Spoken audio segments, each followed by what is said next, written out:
All right. Let's begin.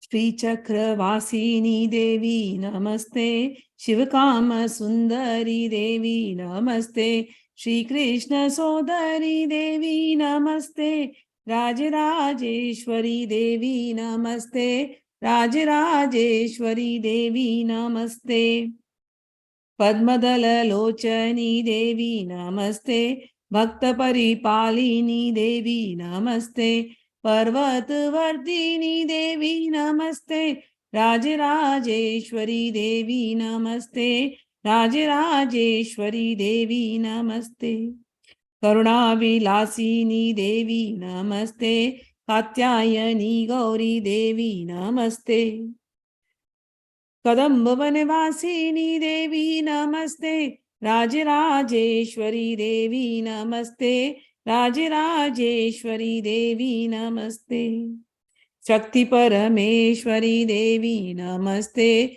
Shambhumana Mohini Devi Namaste, Shankari Kripakari Devi Namaste, Rajarajeshwari Devi Namaste, Rajarajeshwari Devi Namaste, Annapurneshwari Devi Namaste, Abhayapradayini Devi Namaste, Akhilandeshwari Devi Namaste, Abhayapradayini Devi Namaste, Rajarajeshwari Devi Namaste, Rajarajeshwari Devi Namaste, Satyaswarupini Devi Namaste, Sadguru Rupini Devi Namaste, Dharma Swarupini Devi Namaste, Rajarajeshwari Devi Namaste, Rajarajeshwari Devi Namaste, Akhanda Paripurini Devi Namaste,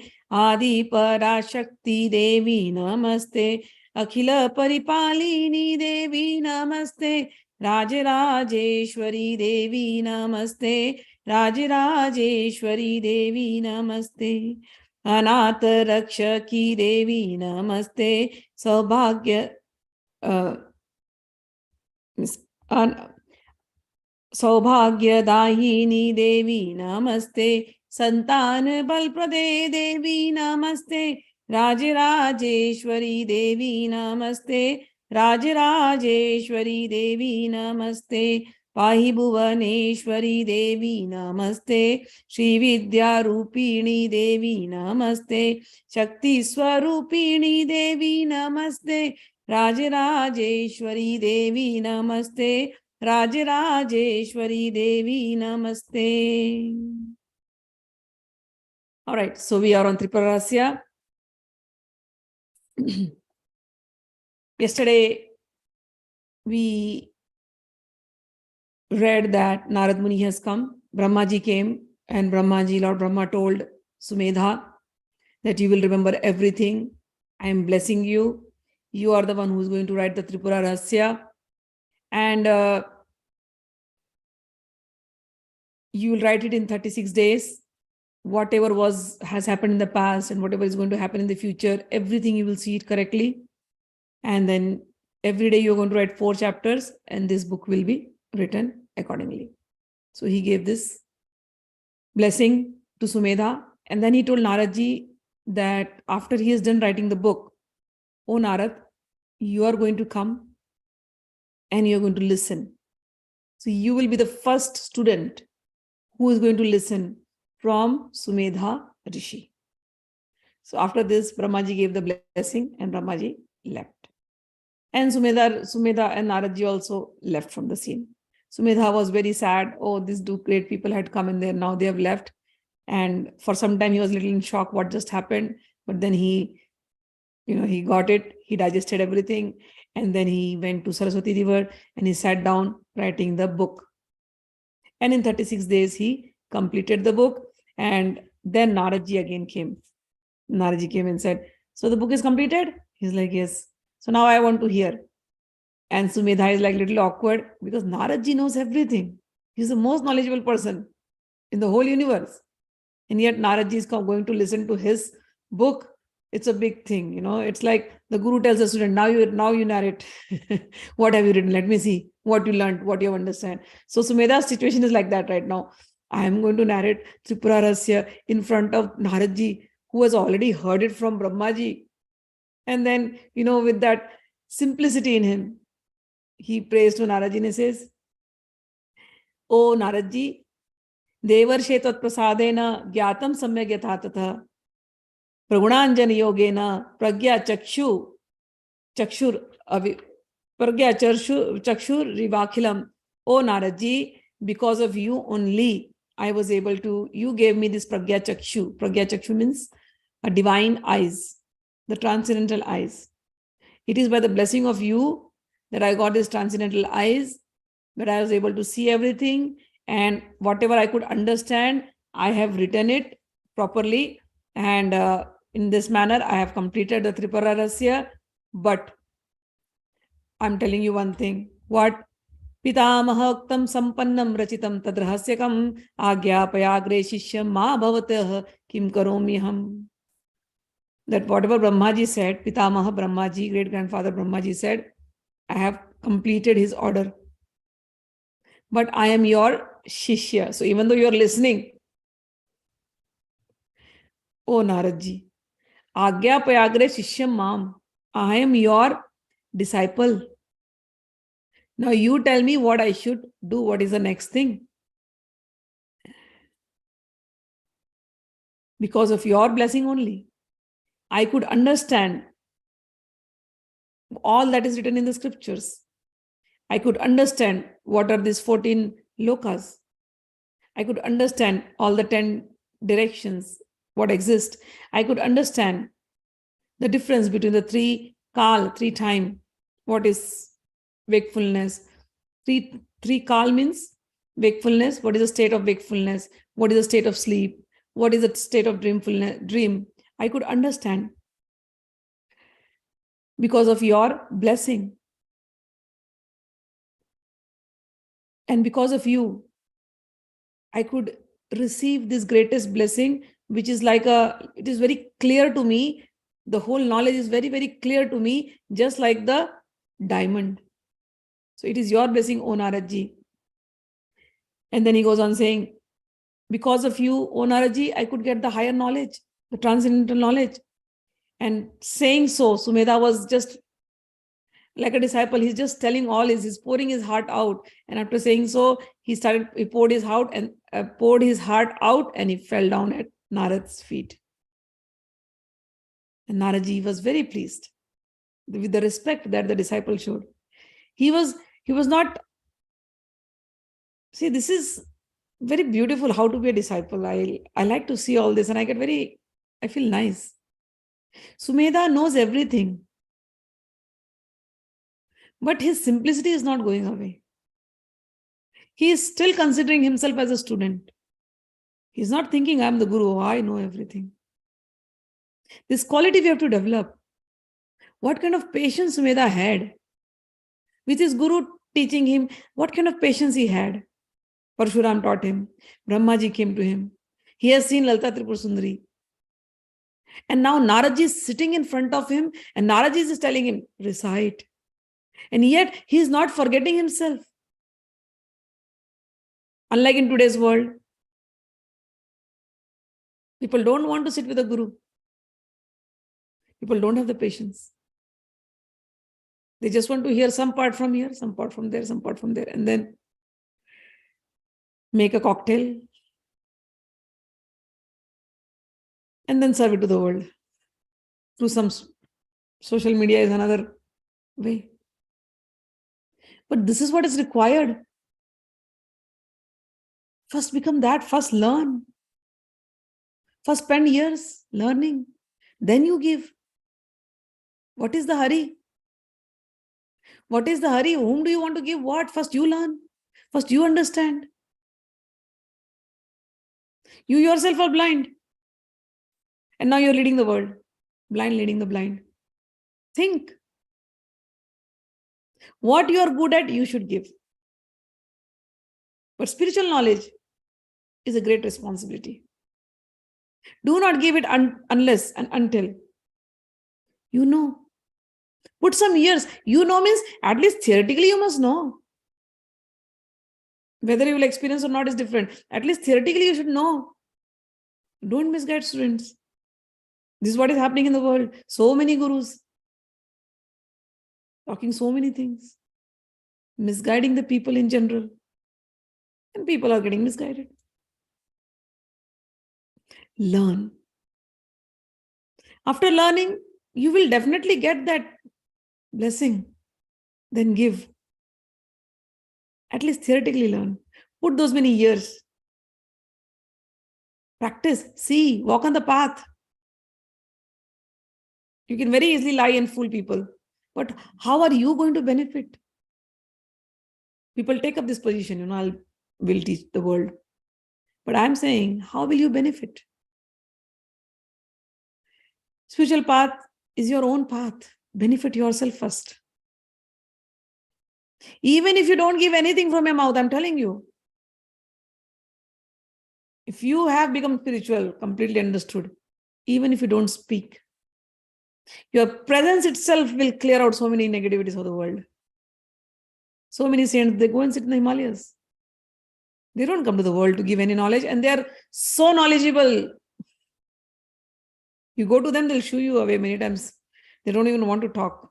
They'll speak the rudest word possible to you. And you will think, what kind of Baba this is? He's speaking so rudely. Because they don't want to be disturbed.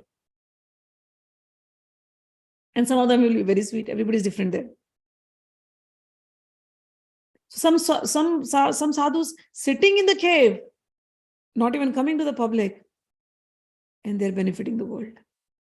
I learned this. I was so impressed. Wow. And then when I come back to this world, Instagram reels. Everybody is giving knowledge, and then I see young people who have no background at all, no practice at all. And then they make reels and their followers. And I'm thinking, for some time, think what you are and whom you're guiding and what are you guiding. Just think. First, you become stable. First, you learn. First, you change yourself. And then you give. Ramakrishna Paramahansa used to say this. When the sun comes, its rays will be there everywhere. Everybody will be benefited. The sun does not have to come every day and give a lecture. Look, I am the sun. I can give you the light. I am the light. Without me, you cannot be anything. He does not give lecture. He just comes. And everybody is benefited. A saintly person is like this. He increases his light. He increases his saintliness day by day. He sits at one place, does tapasya, aloof from the world. But his vibes are so strong, even if he sits in the cave, he will benefit the world.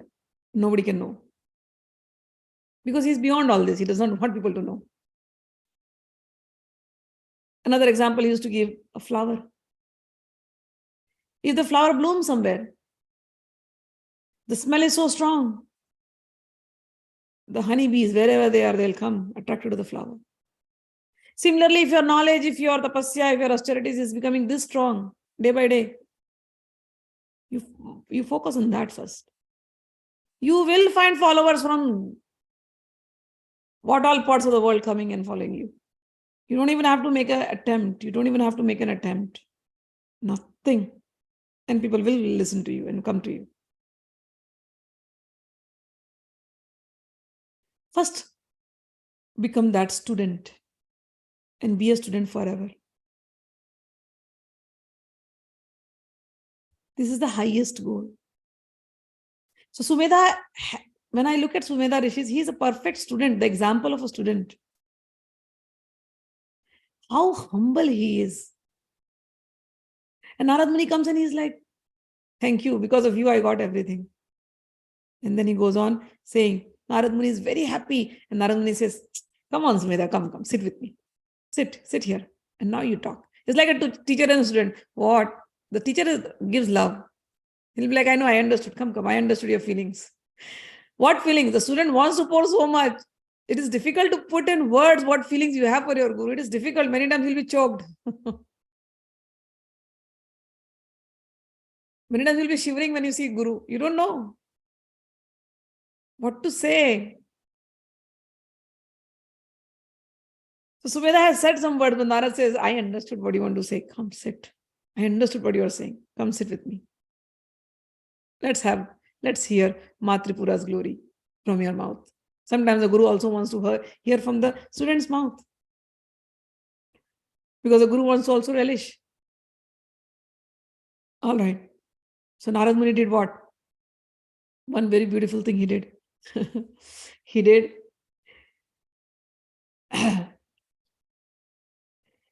अथतं नारदोत्थाप्य वक्षसा पीडय तं मुनिम् आसने सन्निवेश्याथो मधुरं वाक्यम् अब्रवीत् हरितायन धन्योऽसि त्वत्समो नैव विद्यते तस्य यस्यैवं त्रिपुरापाद भक्त्या सम्पत्तिर् उद्गता. He says Narad Muni went and he took Sumedha and gave him a big hug. Can you imagine? Narad Muni embracing, giving a big hug. He's all in tears. Sumedha is in tears. Does not know what to say. And Narad Muni is like, my son, come. Hugs. And very sweetly Narad Muni says one thing. He says, oh Sumedha, you are very blessed. You are very blessed. You got Tripura Rahasya. You are very, very blessed. There is nobody else like you. You have got the devotion toward Maa Tripura. And as Brahmaji had told to both of us that I have to listen it from you. I have come to listen it from you. So you tell me. Narrate everything.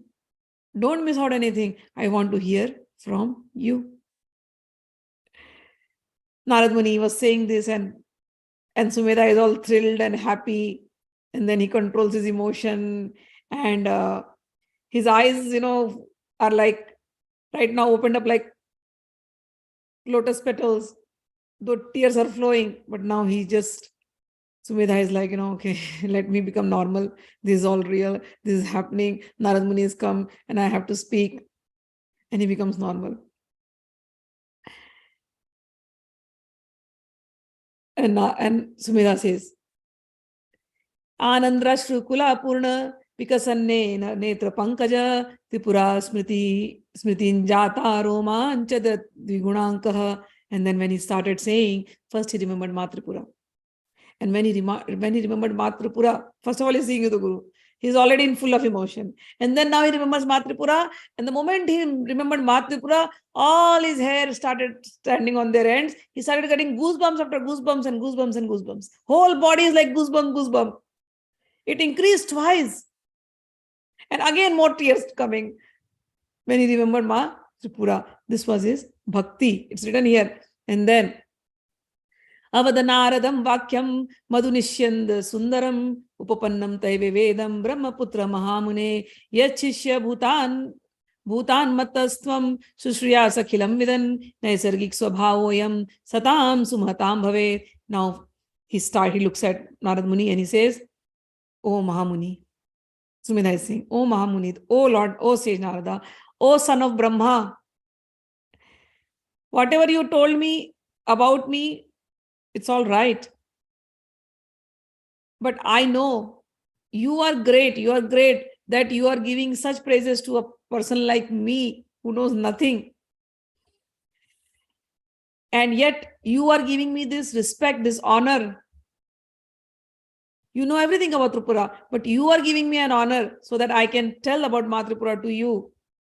Oh, this is a natural. This is the nature of santas. So here one sabhav. Sabhav means the nature of saintly people. What is the nature of the saintly people? Amanina, amanadena. We just learned Chaitanya Charitamrita, so it is going in my head. Bhagwan says, no? Chaitanya Mahaprabhu. A saintly person, how is he? Trinadapi sunichena tarorapi shaishnuna amanina amanadena kirtaniya sadari. He says a saintly person always is very humble, humbler than the blade of grass. always very tolerant. And he never expects respect from others, rather than he gives respect to others. Oh, Narad Muni, you are exactly like that. Kirtaniya Sada Hari, you are always chanting the name of Hari. Narad Muni, we know. And that quality in you, that you are giving respect to others, is so evident that you are giving respect to me, who is a lowly person who does not know anything. But this is your saintly quality. This is the quality of a saint. Amatsara avarato api alpam shunvati sajjanaha. You have no jealousy with anybody. You have no competition with anybody. Sometimes people have a lot of knowledge and then they will have jealousy. Oh, I know more than you. But here you are, you know everything. I am like the drop of the ocean. But you have no jealousy with me. You have no competition with me. You are amatsara. You have no competition with anybody. You are so saintly. So saintly people, they give respect to others. They do not compete with anyone. What happens in this path, sometimes you know some knowledge and then you start thinking, oh, I am purer now. I know it. I know it all. So if somebody lesser than age in you, if somebody younger to you knows something which you knew at the age of 50, I've seen that people can't tolerate. How can this young kid know so much? And if somebody your age knows something, people get jealous with that also. No, what you know is not like this. What I know is right. And older people, if they know, these people, sometimes they don't want to be humble to the older person. They'll find out faults in them. Oh, they knew, but then why don't they behave like this? So in the process of gaining knowledge, many a times our ego also goes on increasing. But a real knowledgeable person, he has no competition. He has no competition. He does not feel anything. Nirmatsaraha, amatsaraha. He has no jealousy with anybody. If somebody younger is learning, well and good. If somebody younger knows, well and good, let me learn from him. My age group, if they know, let me learn. A knowledgeable person is always hungry for knowledge. And he will learn from everybody. If elders, they know, let me learn. What is that to compete in knowledge? What is that to show off? So he says, so Sumedha says, oh Narad Muni, you are Lord Brahma's son and you are true to that, your saintly character. I'm seeing right now, you're giving respect to me, who is so young to you and who is maybe less intelligent than you, less knowledgeable than you, but yet you are accepting and you are showing so much respect to your father, Brahmaji. Brahmaji told, sit down and listen from Sumedha. You are giving respect to your father and I'm younger to you. You are giving respect to me also. Oh Naradji, Amatsara, you are so nice. You have no jealousy and you also ignore. And then it says, Avarato api alpam shunvati sajjana. You also ignore. If I know I may do some mistakes while talking, but I know you know how to ignore. So this is another quality of saintly people. They will ignore small mistakes of others. They will not highlight their mistakes. Okay. So here, and you have chosen to learn to hear this from me. Now I'm going to speak about Maa Tripura, and this is nothing but this is full of nectar. Any story about Maa Tripura is full of nectar. This is full of sweetness. I am going to say that. Then he goes on giving one example. Na tu draksha phale bhedo loshastre mani patrage samam swabhava madhuramna patra vidyate rasa. O Narad Muni, I know you know how to take the rasa. I know how you know how to take the nectar. Maa Tripura stories are fully nectarian. Pastimes are fully nectarian. You are like a golden vessel, and I'm like a earthen pot. It doesn't matter. You know how to take the ras. If we take grape and we keep the grape in a golden pot, or we keep some grapes, sweet grapes in golden pot, or we keep sweet grapes in earthen pot. A grape is a grape. grape is full of the grape juice. So person like you, who's very clear in his knowledge, knows how to take that grape juice. It doesn't matter whether the grape is in an earthen pot or whether it doesn't matter whether the grape is in a golden pot. So I am like an earthen pot, you are the golden pot. You already have taken this rasa so many times. But yet you want the rasa more. That is why you are coming and sitting and taking it from me. So the grape juice is like the pastimes of Ma Tripura. I am an earthen pot, but still you have come here to take that rasa, to take that grape juice, to take that nectar, to take that ambrosia from the divine pastimes of Ma Tripura. And he goes on, Vadamiti vichitram tadrahasyam paramamritam. And therefore, since you are desirous of that, I am going to speak on these glories of Ma Tripura, the mysterious glories of Ma Tripura. And let us both hear. Then he starts the story of from where it begins. So first he will start the story of his Guru Parashuram, how Parashuram came. Avayo samvada rupam samahita mati shrunu. He first says, Naradji, I'm going to start. Now you pay attention. This is one thing for all of us. When we hear samahit mati, same thing Bhagwan says in Gita, sthirmati. Our mind should not go here and there. Now we are listening to Tripura Rahasya. So samahit mati.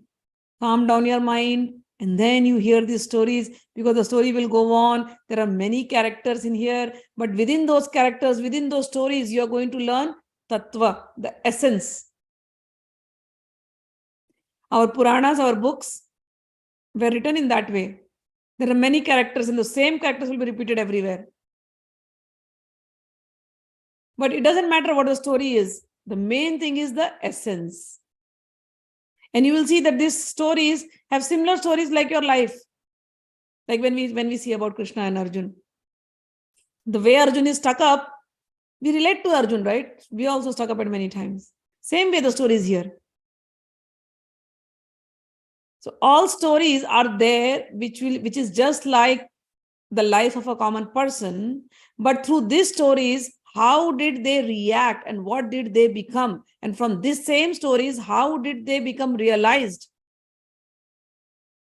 That is the most important essence of reading any scripture. So our scriptures will have all this. They will have stories, they will have wars, they will have everything you can think of. All the masala is there.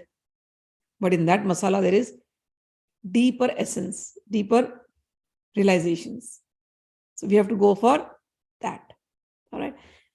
So he says, Samahit mati shrunuhu. Pay your attention, listen.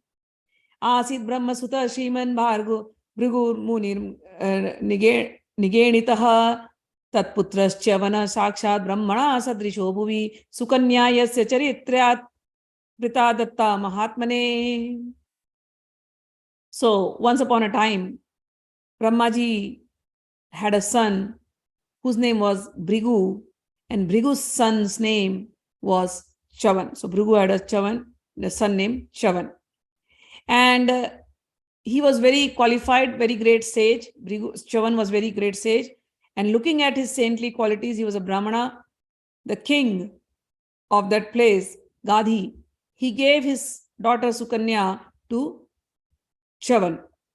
So Chawan is a saintly person, and this used to happen in those times. You will see saintly persons, and then a kingly person will give their daughter to this saintly person. Like we read in Kapil Upakhyan also. So Kardam Muni is a saint, and Devahuti, she's a princess, Manu's daughter. So princess given to the saintly person. So this is very common. So here also the same thing has happened. Bhrigu is a saintly person. His son is a Brahmana, Chavan, and then Chavan gets married to Sukanya, who is a kingly princess. Okay. So one day he is meditating, and this princess comes to the saint's house, Brahmana's home, and she is living a normal life, and she has served her husband so much, so diligently. And one day Chavan looks at his wife and says, "You have served me so much. You are a princess, but yet you very easily embraced my life of simplicity. Tell me, is there anything that you desire? What is it? She says, yes, since we are in married life, we should have kids. Married life success is having kids.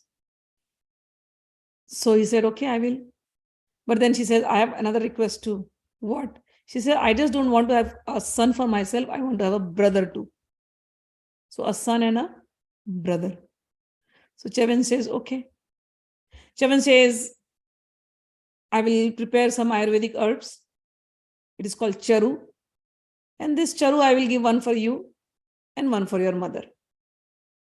But let me tell you, so you eat the charu, and then when you get the kid, the baby will be having different qualities because your parents, your mother is Kshatriya. She is kingly. So she has to have a son who is Kshatriya. And you are now going to have my son. We are Brahmanas. So we have to have a kid who is Brahmana. So I will make two different charus like this and I will give it to you. So he made charus and gave it to her daughter, to his wife, and he left. So the wife goes now to her mother's place. And she says, my husband Chawan gave this two charus. This is for you and this is for me. Let's both eat it. You will also get son, mother, my mom. Mom, you will also get a son and I will also get a son. So the mom thinks, maybe Chawan has made some special charu for my daughter because he's his wife. Maybe that is something more extraordinary. Maybe she will get an extraordinary son. Maybe the charu that has been made for me is not good. So she goes and tells her daughter, my dear daughter, I am your mother. I have given you so much. Let's exchange our charus and eat. Can you give me your charu? Can you do that much for your mother? Daughter is so simple. She's like, yeah, mother, take my charu, no problem. And she takes mother's charu. And they both eat the charu. And then she comes home. And Chawan comes and she says, Chawan asks, have you taken the charu? She's like, yeah. My mother asked me my charu, I gave my charu to her and I took my mother's charu. Chawan says, why did you do this? You made a mistake. I made your charu for you. Why did you give it to your mother? She's like, my mom asked me. So I gave it. What's wrong? It's a charu after all. He says, no. We were supposed to have a kid with Brahmana qualities and not warrior qualities. And your mother is supposed to have a kid with warrior qualities, not Brahmana qualities.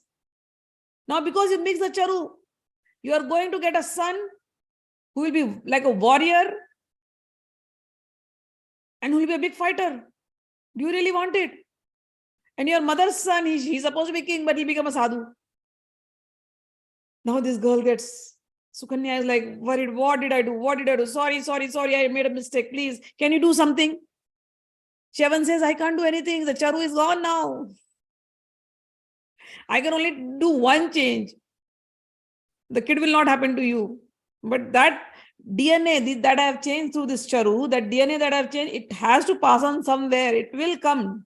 The DNA has been changed. It will come, but maybe not in you. For me, I will take some care, but it may not come in. But the DNA is now hidden. It will exhibit itself sometime in some of our dynasty. So whatever is done is done. All right. So then, both the ladies have kids. The mother also has the kid and the daughter also has a baby. In those times, it was normal. Mother and daughter having babies is normal. So mother has the kid who is born as Vishwamitra. Kingly, but Brahmana. Sukanya and Chawan have Jamadagni. He had a warrior, but not like this. And then Jamadagni gets married to Renuka and their grandson becomes Parashuram. And we know how Parshuram's temper was.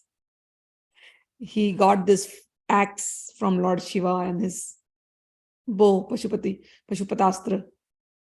He used to carry that. And he used to get angry. Anger was his second nature. Once upon a time, Parshuram was growing up, and Parshuram's father Jamadagni was very saintly because they are from a Brahmana family, so they're saintly. And his father had got the Surbhi cow from heaven, Kamadhenu. So Kamadhenu can fulfill all your desires. So in his ashram, Kamadhenu was there. And then Kartvir Arjun, the king over there in that place, had come along with his military troop and stayed in Jamadagni's ashram. And that day, to feed all these people, Jamadagni got all the food because of the help of Surbhi cow. Kartvir Arjun. Now, Kartvir Arjun also had got blessing from Dattatreya Bhagwan. Just that is a different story altogether. He served Dattatreya a lot and he got a blessing. So Kartvir Arjun saw, oh my God, and all the Kshatriya warriors who were there, they saw, oh, he has a Kamdhenu. Let's take this Kamdhenu to our palace. Jamadagni said, no, you can't do that. And they come and they attack Jamadagni. When Parshuram came to know this, oh, this happened to my father, Parshuram goes and fights with this warrior, with this Kshatriyas. And so it is written that he fought 21 times with the Kshatriyas to wipe them out.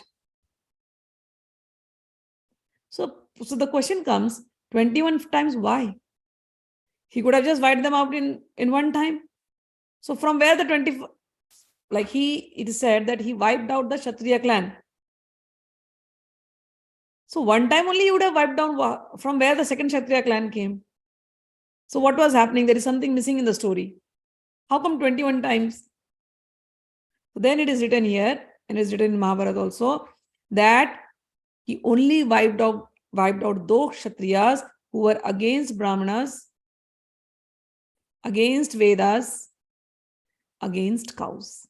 He was not going on killing others, but anybody, if he knew they are not protecting Brahmanas, they are not protecting Vedas, and they are not protecting cows, those families he would wipe them out. He would kill them. Literally, he would be that angry.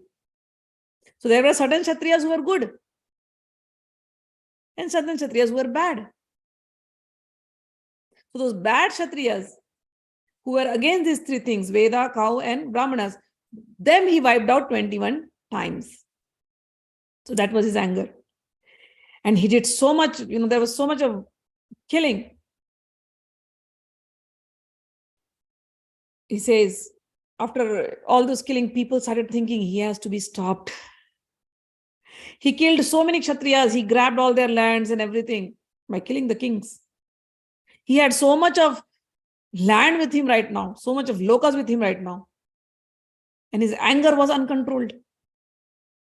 So Kashyap Rishi intervened. And Kashyap said, what are you doing to yourself? Stop this. By this way, you will disturb the balance. We need Kshatriyas. Not all Kshatriya is bad. We need a balance. Brahman, Kshatriya were created to protect Brahmins. I understand. You have killed so many. But if you go on killing all the Kshatriyas, then who will protect us also? They are our protectors. So don't kill. Enough is enough. Now stop. You have 21 times you have fought and you have taken away the bad Kshatriyas. Now peaceful.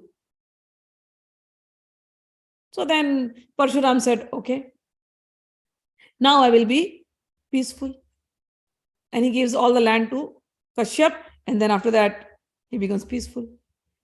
So many times he is peacefully, he's meditating. He does not want to go there and fight with anybody. He's not even listening to anything. And then suddenly one day, he listens to news. And the news is Lord Ramchandra, who is a Kshatriya, he went to marry Sita. He went to Dashrath's place. And there the challenge was to break the bow of Lord Shiva. And the Kshatriya broke the bow of the Kshatriya, means Ram, Lord Rama, broke the bow. And now he is married to Sita. He is so great. What a great Kshatriya warrior.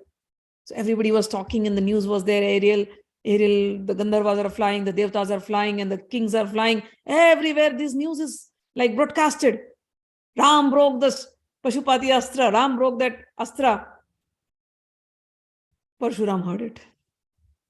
What? My Guru's Astra. He broke it. Kshatriya, and he thinks he's great. He dare broke Shiva's astra. Who is this Kshatriya? I won't leave him. Now the anger started going in. I won't leave Rama. How dare he do this? Does he not know how to respect? Does he not have any respect for Shiva? If somebody challenged him, he's going to do this.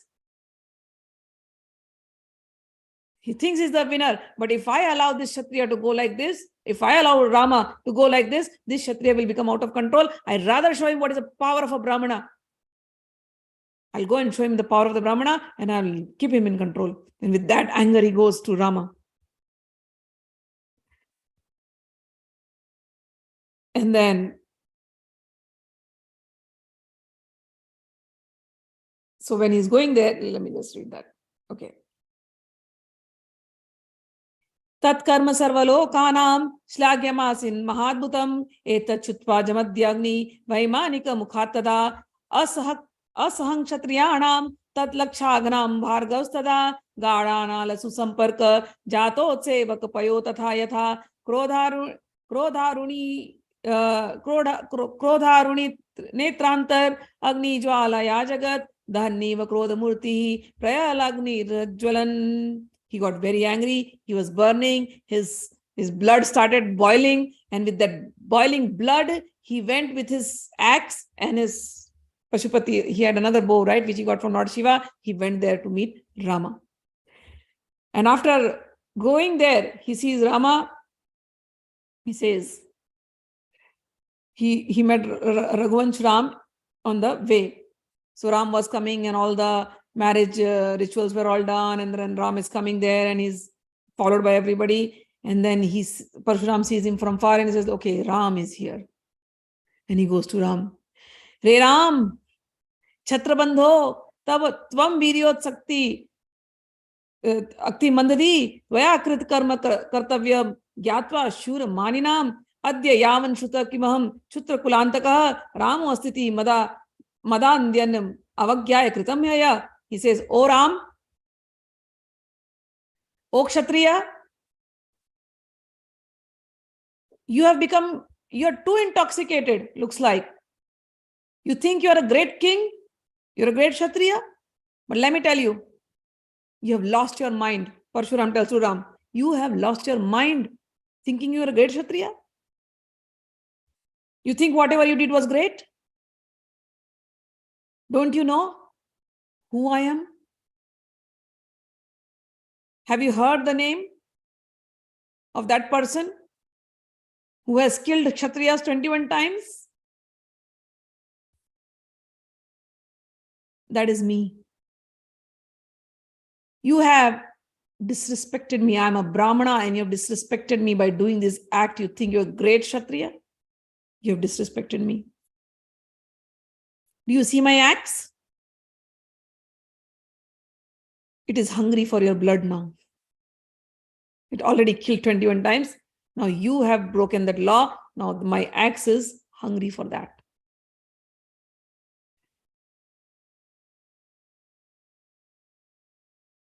I cannot forgive you because if I forgive your act, seeing you, all the Kshatriyas will think this is right and this will go on. So I'm not going to tolerate you, and you have crossed the line by breaking Shiva's bow. So I'm not going to leave you. You have insulted Shiva's bow and me. And this is not right. And he went on speaking all this thing in anger. And Lord Rama is listening. Lord Rama, beautiful lotus eyes. He's looking at Parshuram. Let him finish his anger first, then I'll speak. And he goes on and on and on and on. And then Rama looks at him and smiles. Rama is very gentle. That is the beauty of Rama. He's very beautiful, not only externally, but his nature also. Very gently, he says. He says, first he did what? So he was angry. So first Rama did first thing. Padyo pranipat patyatha sabhajanam akalpayat santanva purvam chamasveti bhuyo Rama kritanjali. So Rama first bowed down to him. He did namaskar. He did obeisances to Parshuram. Somebody is angry, and then the other person, instead of fighting back, the other person just goes down and sits and there's, prays to his feet. Automatically the anger, will come down a little bit. So Parshuram looks, what's happened? What just happened? I'm getting so angry at Rama, and Rama is just coming near my feet. He just goes back. And then Rama speaks. Brahmanyo namra bhavena. Rama speaks with all humility. Chama apam matha karot. And he said, I beg your forgiveness, Parshuram. Yadana chamate soapi bhuyo adik shepatatparaha. Ram said, I really understand your point of view. I beg forgiveness from you. I was supposed to do that. How, being a king, I was invited for the challenge and I have to accept the challenge. Do you understand a Kshatriya dharma? So I went there on the invitation. I didn't do anything wrong. You have to understand dharma. We're talking about dharma, then let's talk like dharma. I did my Kshatriya dharma. You do your dharma. If you're a Brahman, you behave like a Brahman.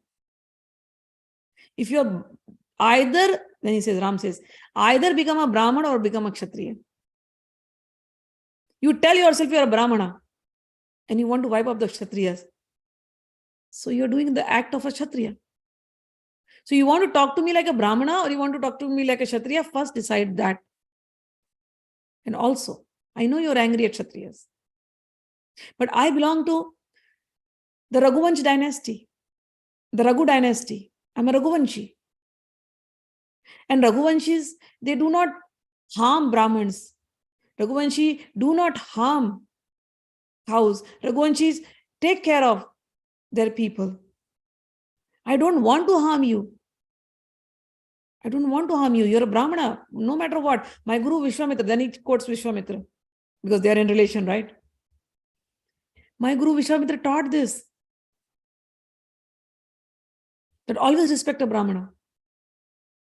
So I want to respect you. Tell me how we should solve this matter. Either you become a Brahmana or you become a Kshatriya.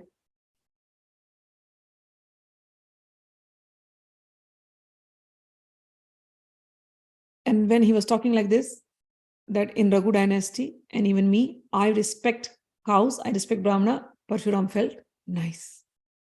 After that, Parshuram said, but still, even if he's feeling nice, he says, oh, lowly Kshatriya, do you think I'm just a Brahmana? No, I'm a Kshatriya too. But if you want to prove you're a Kshatriya, you have to do something. Rama says, you're a Kshatriya, I know. You're a Kshatriya, I know, but let me again explain to you one more thing, one more time. Let me try this again. Ram says, I know you're Renuka Putra. You're the son of Renuka. Ram is like now sweetly talking and trying to cut him off. He's attacking at all those places where those are weak points, hitting under the belt. Ram says, oh Renuka Putra. Oh Renuka Putra Parshuram. Why does he say that? Because indirectly he's hinting, I know, you killed your mother. Nobody kills their mother, but you killed your mother. That was a story where Parshuram had to kill his mother on his father's insistence, but Parshuram brought them back to life, because he got boons from his father, and he killed his brothers and mother, and then he got them back. So there's a different story. We're not going in that story track anymore. So he says, I know Renuka Putra, you are capable of doing that also. In your anger, you become Kshatriya, and you are capable of doing that also. I know. And he says, but I'm again assuring you, I am not like those kings whom you killed. You are capable of killing Renuka, I know that. But I'm assuring you, I am not like those kings whom you killed. And he says, so I'm again requesting you. You belong to a Brahmana family. You're Renuka's son. Renuka was, so you tell me what exactly you want to. You want to follow the Kshatriya rule or you want to follow the Brahmana rule, and then we decide. So when Ram was talking like this, Parshuram got more angry now because he reminded him of Renuka and all those past. Parshuram got more angry, and then Parshuram says, okay, let me see how you are. And then he says, take this bow. And then put this string on this bow. This is Shiva's bow. If you can string this bow, and if you can put the arrow on this bow, then I will know what you are. So this is Shiva's bow. This is my bow. Take this bow and put the arrow, put the string back to Shiva's bow. So Rama took that bow, big bow, took a string, tied it there. It was very impossible, it seems. And then Rama put the arrow on that. And Parshuram is in front. Ram says, I did it. And oh Parshuram, this arrow has to be shot now. I cannot retract it back. But my arrow will not kill a Brahmana. I told you, I assured you. Prana jaye, par vachan na jaye. I will not kill a Brahmana. But as you asked me to do, I have done it. Now you tell me, where should I throw this arrow? Parshuram looks at Rama and he's like, I know you now. You are not ordinary. You could string Shiva's bow. You are not ordinary. You are definitely the Ansh of Vishnu and who has come here to do something great. I understand.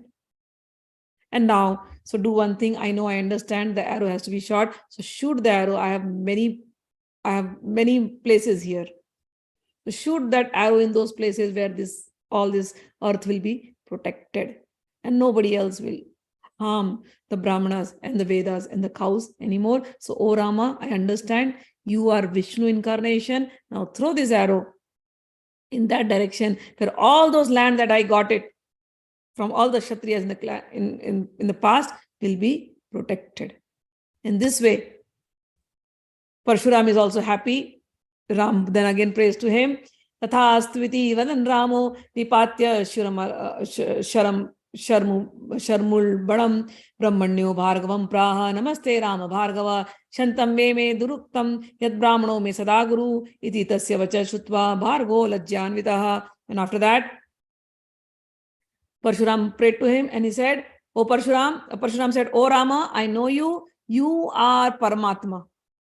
You are Narayan who has incarnated as a human being. I have done a lot of austerities and because of that I have a lot of slokas with me. So please protect all those things. And Rama said, Tathastu, Rama. And then Rama also said, O Parshuram, you are a Brahmana and I respect you and I pay my obeisances to you. And he says, Rama says, Brahman is always my Guru. Then Parshuram saw Ram's attitude, Ram's simplicity, Ram's respectful manners. And at that time, Parshuram was little embarrassed about his own behavior. And then Parshuram, Ram saw Parshuram and Ram did 3 pradakshina because he was a Brahmana. And Ram paid all these obeisances and Ram left and Parshuram also left. And then when he was returning back to his ashram, Parshuram was he was very upset. In his head is thinking, why did I do this? I had already thought I will not get angry on the Kshatriyas. I should not have done this kind of behavior with Rama. I should have controlled my anger. Rama was such a gentle man. So gently he spoke to me, so gently. All his mannerism was so nice. Now this is a Kshatriya, but really behaving so nice. And I'm a Brahmana. And I'm not able to control my anger. It's not good. And he goes on thinking like this. How should I control my anger? How should I repent for whatever I'm doing? I'm doing so much austerities, but yet my nature is not coming in control. What should I do? So he's thinking all these things. And in that, while he was thinking, he meets another great guru on the way. And this guru will guide him to Bhagwan Dattatreya. So all the stories we will hear it in the next class. All right. Next week, I will be starting. So I'm going to change the timings now for now. My Chaitanya Charitamrita class is over. So next week, Hindi Bhagavad Gita is from Monday to Saturday. So I was thinking this class also, I will make it as English Bhagavad Gita and we'll finish off the Bhagavad Gita. So let me know if that is okay with you guys to change the timing of Tripura Rahasya. And Tripura Rahasya English, I will do it in morning time, India. So let me know if that is feasible. If not, then we'll continue the same pattern and we'll do it, Bhagavad Gita will do as continued Thursday, Friday, Saturday. All right. So for now, we'll just end up the story here. And We'll meet next week. Jai Shri Krishna. Hari Bol. Let me Jai Shri see. Krishna.